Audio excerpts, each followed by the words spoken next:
Hi everybody, welcome back to the Bumpkin News. Bumpkin in Chief here. Today is October the 18th, 2011, and we want to examine the idea of Occupy, or the protest Occupy Wall Street, which is turning into Occupy America, which is Occupy the Globe. And we want to give you our take on this, our opinion of the occupiers. What do we think about them? We think it's misguided. We've heard some interviews, some sound clips with these people, and some of it actually sounds like the Tea Party, and I don't think that they want to portray themselves as the Tea Party, of course not, but I think the basic premise of this is the same thing as the Tea Party, but they don't realize it. And we want to develop that and explain it to you a little bit. Okay, we got a bunch of group of people that are protesting, and of course there's all kinds of things going on. Some party, people quitting their jobs to do this, taking off work. I wish I had a job that it was not critical that I be there, and my employer could spare me to go protest. Of course, I wouldn't go protest, but I would do some other things that I would like to do. But unfortunately, I have to work to pay taxes, so I can't just take off work anytime for things like this. But anyway, some of the interviews they've done with these people, one person in particular who seemed to be a leader, obviously intelligent, well-spoken, articulate. He said the goal was to overthrow the government. Some of the other people that they interviewed, they asked the question, how much should the defense budget be cut? And the answers went, I think there was about 12 respondents in this poll. The answers went from 50% to 100%. Now folks, how much sense does that make to cut the defense budget even 50%, 80%, 100%? Imagine if tomorrow the defense budget was just terminated and the United States Army, Air Force, and Navy, Marine Corps, Coast Guard ceased operations, all radar installations, all intelligence, they were shut down, all research and development were shut down, and America's borders were completely open. Cyber protections were gone. All this was gone. We were completely defenseless. That's what some of these people are advocating. How much sense does that make?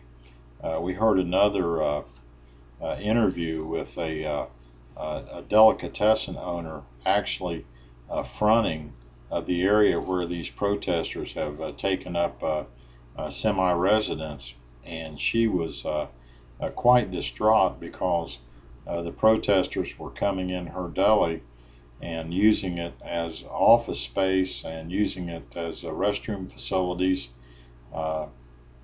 intimidating customers, intimidating staff. They were afraid to come to work, ruined her business, at least temporarily. She explained to them that she's running a business and they have to buy something because electricity is not free, cleaning supplies for the restroom, water, toilet tissue, all those things are not free, and she can't afford to host an office for these people without making any money, even to support herself. And so, but that doesn't really matter to them. They continue to come in and kind of horn in on things, which shows you the foresight that what this is somewhat of a mob. Anytime you start breaking the law like they do, you're going to run into these things. If it was properly organized, they would have had porta-johns somewhere, or the city would have provided those facilities for them. There would have been times where they could protest and be orderly. This is what we want. There's nothing wrong with protesting. It's a First Amendment right. You can protest, but it has to be done legally according to the law and not to infringe on other people's rights. So that's an indication of the misguiding here. Okay, well, let's go back to the how this is the same as the Tea Party in one important principle.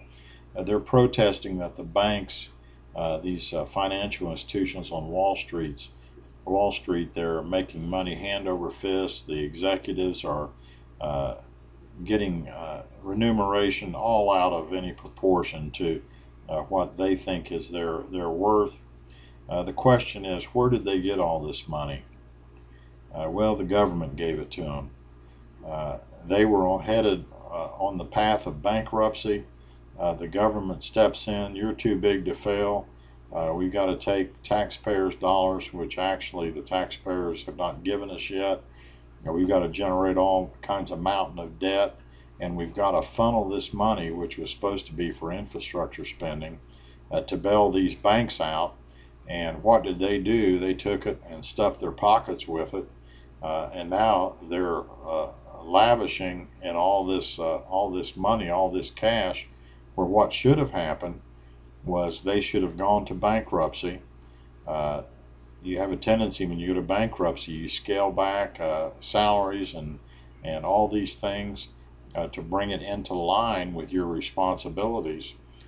Should have done that, and a lot of your smaller banks would have increased their market share, which would have expanded them, created more jobs, and we wouldn't be in the situation that we're in today. And what is the Tea Party saying? The government did the wrong thing by meddling in the free market this way. And that's the answer to the entire problem. Get the government out of the free market like this and let businesses stand and fall on their own merit. And I think that's what these protesters are saying, that all this wealth that Wall Street has, they shouldn't have. Well, the reason they have it is because of the government. Root cause, yeah, get the government out of it. So I think on that, the root cause, the Occupy Wall Street, without knowing it, agree with the Tea Party. That's how we look at it. I want to know what you think. I think that these protesters are a product of the street organizing. We'll say Mr. Sharpton, Al Sharpton, and the president has endorsed this, and some of the others, Nancy Pelosi, some of the Democrats, because they want the focus at street level. They don't want things done constitutionally the way they should be done. Follow the money. Where did the money originate for these large corporations to lobby Congress? They came out of people's pockets. The people have the control in this country if you could get it through to them to wake up. I used to have do business with AIG, and after about a year and a half, I saw the kind of company AIG was, and guess what? I terminated my business relationship with them. I don't want to do business with somebody that I think is going to overcharge me or has policies that I feel like aren't in my best interest. But hey, a lot of people give them money. A lot of people don't do their homework. A lot of people are ignorant. If I think a CEO of a company is making way too much money, I'm not going to give them any financial support. You know, these protesters, the occupiers on Wall Street, if they had any kind of gumption and any kind of interest in solving this problem, some of these very smart people, as they portray themselves to be, why don't they start a credit union, and that would create jobs right there for themselves, and put these companies, drain the money from these large banks and financial institutions, if this happened all across the country, all these Occupy protesters would form credit unions, which anybody can do, put these banks out of business, and do banking like you're a partner in the business. That's the whole concept of the credit union. It's the account holders own the credit union. Do that. Hey, you gotta use that brain up there.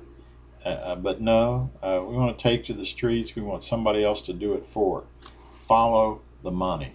The money goes out of your pocket into somebody's campaign. You choose to donate to somebody's campaign, or your money goes to some business and they donate to somebody's campaign. I'm not going to give my money to anybody that supports a politician that I don't want to see in office. I'm not going to support any business that I feel is based on greed and rips people off. If the people in this country would wake up and spend their money with companies they want to do business with and know a little bit about, things would be fine. If they would wake up, listen to the Bumpkin in chief, we get things together. Let me know what you think.